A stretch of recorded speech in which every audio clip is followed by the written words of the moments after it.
बचपन कैसा था, वर्तमान समय कैसे चल रहा है या फिर बुढ़ापा कैसे बीतेगा। अक्सर लोगों के मन में यह प्रश्न उठता है कि मेरा बुढ़ापा कैसे जाएगा, मेरे वर्तमान समय में अगर कोई समस्या है तो क्या इसका निवारण मिलेगा, या फिर अगर मैं सफलता प्राप्त कर रहा हूँ, सक्सेस हो रहा हूँ, सफल बन रहा हूँ, तो क्या यह सफलता मुझे आगे भी मिलेगी या फिर कहीं एक हद तक जाकर रुक जाएगी।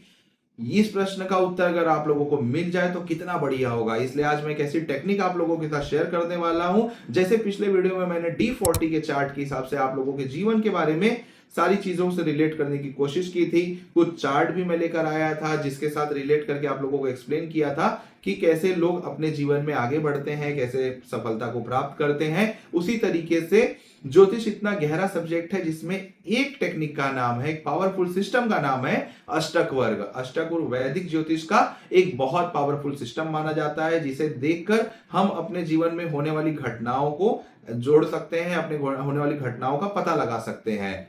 इसमें ट्रांजिट गोचर वाले प्लैनेट्स का भी यूज होता है, इसमें महादशा का भी यूज होता है, इसमें हमारे ग्रहों का भी यूज होता है, हमारी राशियों का भी यूज होता है, हमारे भाव, हमारे हाउसेस का भी यूज होता है जो हमारे लग्न कुंडली में होती है। अष्टक वर्ग होता है दो प्रकार का। सबसे पहले होता है भिन्न भिन्न अष्टक वर्ग, जिसे हम भिन्नाष्टक वर्ग भी कहते हैं, सर्व अष्टक वर्ग जिसे हम सर्वाष्टक वर्ग भी कहते हैं। भिन्न अष्टक वर्ग में जो ग्रह होते हैं वह अलग अलग राशियों को, भाव को कुछ पॉइंट दिए होते हैं, जिसे बिंदु भी कहा जाता है। जितना अधिक बिंदु देंगे उतना स्ट्रांग आपका प्लेनेट होता है, उतना स्ट्रांग आपका राशि, आपका भाव होता है, आपका हाउस होता है। अगर उन्होंने पॉइंट नहीं दिया है, बिंदु नहीं दिया है, तो उसे रेखा कहते हैं। इसका मतलब वह राशि जो है, वह भाव जो है काफी कमजोर है, काफी वीक है। उन राशियों से जब भी उस प्लेनेट का गोचर होगा, ट्रांजिट होगा, जीवन में समस्याएं आने के संकेत दिखाई दे सकते हैं। तो ये थे अष्टक वर्ग का थोड़ी बहुत जानकारी जो मैं आप लोगों के लिए लेकर आया था। इसके बाद मैं आप लोगों के साथ शेयर करना चाहता हूं अष्टक वर्ग निकाले कैसे। सबसे पहले आप लोगों को, जैसे मैं हमेशा कहता हूं, गूगल में जाना है, ऑनलाइन कुंडली सॉफ्टवेयर टाइप करना है, आपकी बर्थ डिटेल फिल करनी है, उसके बाद लग्न पत्रिका ओपन हो जाएगी। लग्न पत्रिका ओपन हो जाएगी, आप लोगों को वहां पे लग्न पत्रिका को एक जगह स्क्रीनशॉट लेके रख लेना है। वह इस अष्टक वर्ग को चेक करते समय काम आएगी अगर आपके अष्टक वर्ग में मेरे बताए हुए हिसाब से चार्ट नहीं शो करेगा। फिर लेफ्ट साइड में आप जाइए जहां पे 3 डॉट रहता है, उस 3 डॉट पे अगर आप जाएंगे, वहां देखेंगे एक अष्टक वर्ग का टैब होगा जहां पे अष्टक वर्ग लिखा होगा। उस पे जैसे ही क्लिक करेंगे, हो सकता है आपके सामने अष्टक वर्ग का या फिर सर्वाष्टक वर्ग का एक चार्ट ओपन हो जाएगा। हर हाउस में, हर भाव में कुछ अंक लिखे होंगे, या फिर यह भी हो सकता है कि वैसा ना हो, ओपन हो, राशि नंबर लिखा हो, ऊपर प्लेनेट लिखे हो, नीचे अंक लिखे हो, आगे टोटल अंक लिखा होगा, ऐसा भी हो सकता है। तो करना क्या है, जैसे कि आपने लग्न पत्रिका का आपने स्क्रीनशॉट लिया था, प्रिंट आउट निकाला, फिर अपने बुक पे बनाया, तो उसके ऊपर पेंसिल पेन से आप अष्टक वर्ग में जो टोटल पॉइंट है राशि नंबर के, वो लिख दीजिए। जैसे अष्टक वर्ग में आपके राशि नंबर के टोटल पॉइंट लिखे होंगे, भाव के नहीं लिखे होंगे। जैसे ऊपर एक नंबर से लिखा है, तो आपके लग्न कुंडली में जहां पे भी एक नंबर होगा, वहां पे जो टोटल पॉइंट आपका है, जो सारे ग्रहों ने मिलाकर उस हाउस को एक नंबर राशि को पॉइंट दिया हुआ है, वो पॉइंट उठाइए। आपके लग्न कुंडली में एक नंबर की राशि में जहां पे आप लोगों को दिख रही है जिस हाउस में, वहां पे वो लिख दीजिए। अगर आपके पास वो चार्ट ओपन है, तब तो आप लोगों को आज का वीडियो समझने में बहुत हेल्प होगी, बहुत आसानी से समझ जाएंगे। नहीं तो 1 नंबर से 12 नंबर तक जो भी राशि के टोटल पॉइंट है, किसी में 36 होंगे, किसी में 22 होंगे, किसी में 30 होंगे, जो भी टोटल पॉइंट लेफ्ट साइड में लिखे हैं, और राशि के अनुसार आप लोगों को लग्न कुंडली के हर भाव में वह लिख लेना है। एक बुक पर बनाकर, एक बुक ले लीजिए, पेन ले लीजिए, अपना लग्न कुंडली का चार्ट बना लीजिए। उस चार्ट में जैसे प्लैनेट हैं, जैसे राशि नंबर लिखे, वैसे लिख दीजिए। और जो पॉइंट अष्टक वर्ग में आपने टोटल देखे, वो पॉइंट वो राशि में लिखिएगा, उस भाव में मत लिखिएगा। ऐसा नहीं कि वहां पे एक नंबर की राशि में 32 पॉइंट लिखा है, तो यहाँ पे लग्न कुंडली अगर आपकी मकर लग्न की है, तो आपने फर्स्ट हाउस में 32 लिख दिया। नहीं, आप फोर्थ हाउस में जहां पे एक नंबर आएगा वहां पे 32 लिखेंगे। क्रमानुसार आप पूरा 12वां भाव में लिखते चले जाएंगे। ये हो गया। अब इसके आगे बात करते हैं, जिस 3 पार्ट में बुढ़ापे को, जवानी को और बचपन को डिवाइड किया गया है, वह कैसे पहचाने, जो आज का इंपॉर्टेंट टॉपिक है। यहां तक मैं आप लोगों को इसलिए समझा रहा था ताकि अष्टक वर्ग से जब मैं आगे की वीडियोस बनाऊंगा तो आपको वापस से शुरू से समझने की जरूरत नहीं पड़ेगी। आप लोगों को डायरेक्ट पता चल जाएगा अष्टक वर्ग है क्या, इसका फलादेश कैसे करते हैं। तो चार्ट के अनुसार मैं आप लोगों को आज समझाता हूं। जैसे कि आप लोग स्क्रीन पे देख रहे हैं, ये शास्त्रों के अनुसार बनाया हुआ चार्ट है। जैसे कि शास्त्र के अनुसार कौन से हाउस को कितना पॉइंट मिलना चाहिए तो वो अच्छे से काम करता है। यहाँ पे आप देख सकते हैं अष्टक वर्ग का सटीक फलादेश, उसके बाद शास्त्र के अनुसार, ठीक है। फर्स्ट हाउस मतलब जो कुंडली का आपका पहला भाव है, लगन कहते हैं, आप स्वयं हैं, उसे 25 अंक मतलब 25 अंक तो मिलने ही चाहिए, मतलब उसका टोटल 25 होना चाहिए जो आपने लग्न कुंडली में पेंसिल से या पेन से बनाया हुआ है। सेकेंड हाउस की बात करें तो यह मार्केश होता है, धन का भी भाव होता है, मार्केश भी होता है, इसलिए यहाँ पे 22 पॉइंट दिया गया है। थर्ड हाउस परिश्रम का होता है, 29 पॉइंट दिया गया है। फोर्थ हाउस आपका सुख परिवार प्रॉपर्टी का होता है, 24 पॉइंट दिया गया है। फिफ्थ हाउस 25 पॉइंट दिया गया है। Six house 34 point, six house बीमारी का होता है, तो बीमारी से लड़ने की क्षमता के लिए यहाँ पे 34 पॉइंट लिखा गया कि इतने होने चाहिए। सेवेंथ हाउस 19 पॉइंट दिया गया, 19 क्योंकि यह मार्केश होता है। एट्थ हाउस भी बहुत अच्छा नहीं होता, इसलिए यहाँ पे 24 पॉइंट दिया गया है। Ninth house 29 point, tenth house 36, 11th house 54 जो जल्दी मिलना मुश्किल होता है, लाभ का भाव होता है। ट्वेल्थ हाउस 16 जो व्यय खर्च का भाव होता है, उसे 16 पॉइंट दिया गया है। लेकिन यह एग्जैक्ट पॉइंट किसी भी की भी कुंडली में जल्दी नहीं मिलता है। जितने भी लोग ये वीडियो देख रहे हैं अब तक ये समझ गए होंगे कि अष्टक वर्ग क्या है, अष्टक वर्ग के ये पॉइंट्स क्या है। पॉइंट्स यही है जो शास्त्रों के अनुसार बताया गया है कि इतने पॉइंट्स अष्टक वर्ग के अनुसार हमारे हर भाव में मिलने चाहिए, लेकिन जो अक्सर पॉसिबल नहीं होता है आज के समय में कि सबकी कुंडली में एग्जैक्ट ऐसे ही पॉइंट मिले।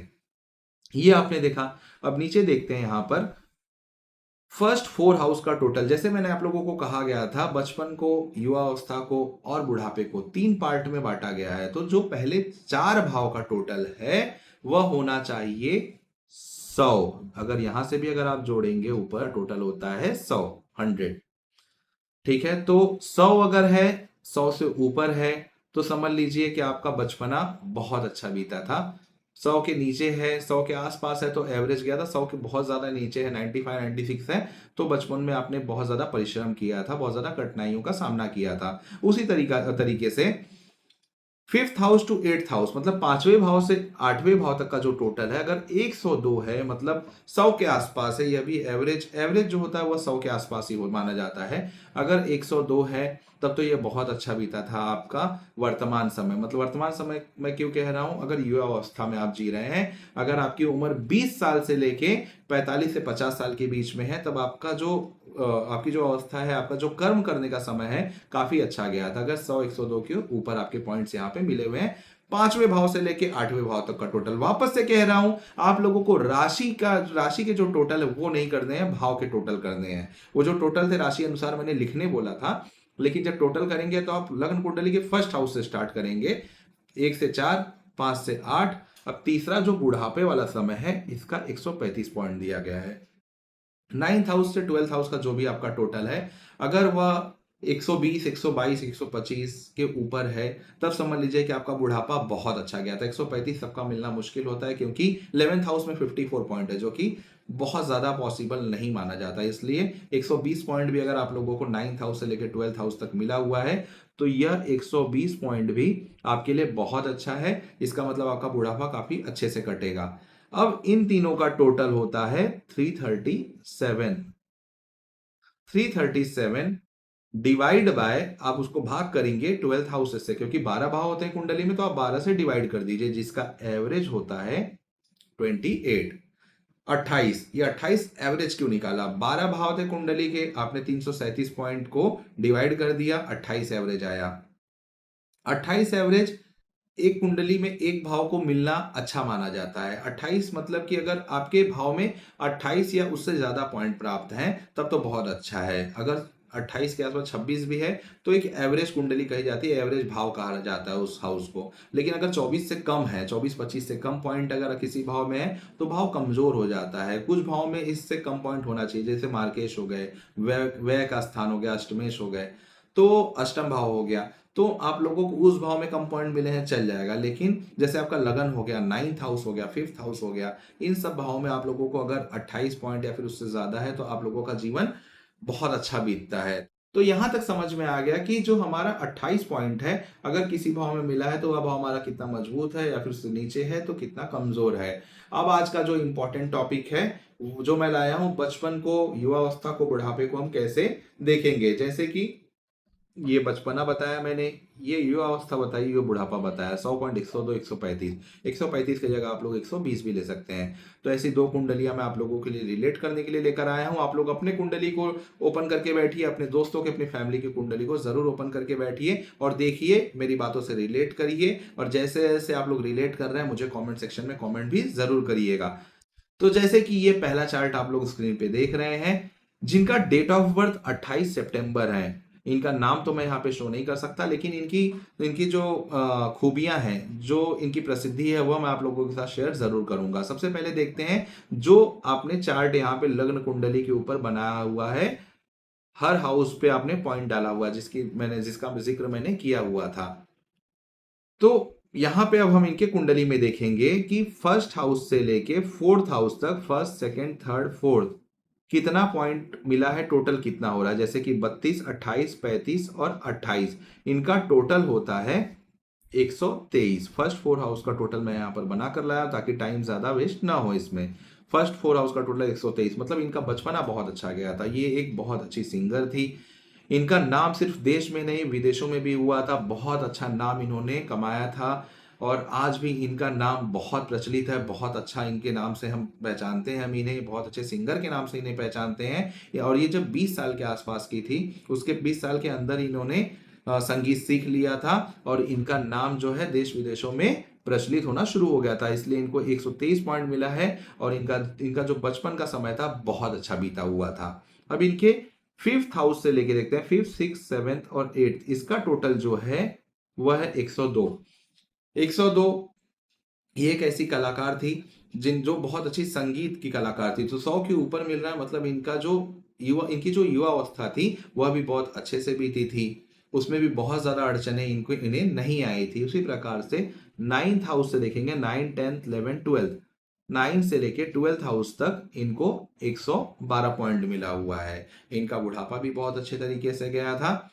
जैसे कि मैंने कहा 135 तो नहीं मिलेगा, लेकिन 120 112 भी पॉइंट बहुत बुरा पॉइंट नहीं माना जाता है। 100 पॉइंट के ऊपर अगर आज के समय में किसी को मिला है तो उनका बुढ़ापा या फिर उनका बचपना काफी अच्छा बीता होगा, ऐसा हम कह सकते हैं। तो यहाँ पे इनको 112 पॉइंट मिला है, तो उनका बुढ़ापा भी काफी अच्छे से बीता था। इसी तरीके से हम दूसरा चार्ट लाए हैं। इनका डेट ऑफ बर्थ है 18 फरवरी 1836। 1836 इनकी जो टोटल उम्र थी, टोटल एज थी, 50 साल के आसपास की एज थी। तो इनके जो फर्स्ट हाउस का जो टोटल है वह है 110 हो रहा है। 27 22 35 और 26 का टोटल 110 हो रहा है। तो इनका जो बचपना था बहुत अच्छा बीता हुआ था। यह एक धार्मिक गुरु के रूप में थे। यह एक संत भी थे। इन्होंने भी सिर्फ देश में नहीं विदेशों में भी अपना नाम कमाया था। इनके धर्म का ज्ञान सिर्फ देश में नहीं, अंतरराष्ट्रीय इंटरनेशनल लेवल पे काफी प्रचलित था, बहुत फेमस हुए थे ये। 20 साल के अंदर ही इन्होंने ये धर्म गुरु बन गए थे, धर्म को अपना लिया था। उसी प्रकार से जब इनके युवा अवस्था को देखा जाएगा, fifth house six house seventh house eighth house का टोटल, तो यहाँ पे ये 100 आ रहा है। ये 45 साल के आसपास इनका नाम हर जगह फैलना शुरू हो गया था, काफी प्रचलित हो गए थे धर्म गुरु के रूप में, संत के रूप में। इनका एक बहुत महत्वपूर्ण संदेश अगर पढ़ा जाता है कि हर धर्म का रास्ता जो है वह एक ही भगवान की तरफ लेकर जाता है। तो ये बहुत ही प्रचलित धर्म गुरु थे। हालांकि 50 साल के आसपास इनका स्वर्गवास हो गया था। लेकिन तो हम ये काउंट करेंगे कि 9th हाउस से 12th हाउस क्यों काउंट किया जाए, जिसका टोटल 127 बहुत अच्छा आ रहा है। लेकिन फिर भी मैं आप लोगों को बता दूं कि 1883-84 के आसपास इनके जाने के बाद, 1890-93 के आसपास ना, और 10 साल बाद, जो अगर इनके एक्चुअल बुढ़ापे की उम्र होती थी, अगर वो 60 साल के होते थे तो 50 55 या 60 साल के होते थे, उस टाइम पे इनका नाम पूरी तरीके से संसार में फैल गया था, पूरे विश्व में फैल गया था। ये बहुत प्रचलित हो चुके थे धर्म गुरु के नाम से, ये फेमस हो चुके थे। इसलिए जो चार्ट होता है अपना असर जाने के बाद भी, कहते हैं ना कि ये जो हमारा शरीर है यह रिजल्ट नहीं देता है, रिजल्ट देती है हमारी आत्मा। हमारी आत्मा अमर हो जाती है, हमारा किया गया कर्म अमर हो जाता है। जो कर्म इन्होंने बचपन से लेके युवा अवस्था तक किया था, उसका रिजल्ट भले ये नहीं थे, उसके बाद भी इन्हें मिला हुआ था। समाज में इनका मान सम्मान प्रतिष्ठा प्रचलित हुई थी। तो ये दो चार्ट मैं आप लोगों के लिए लेकर आया था,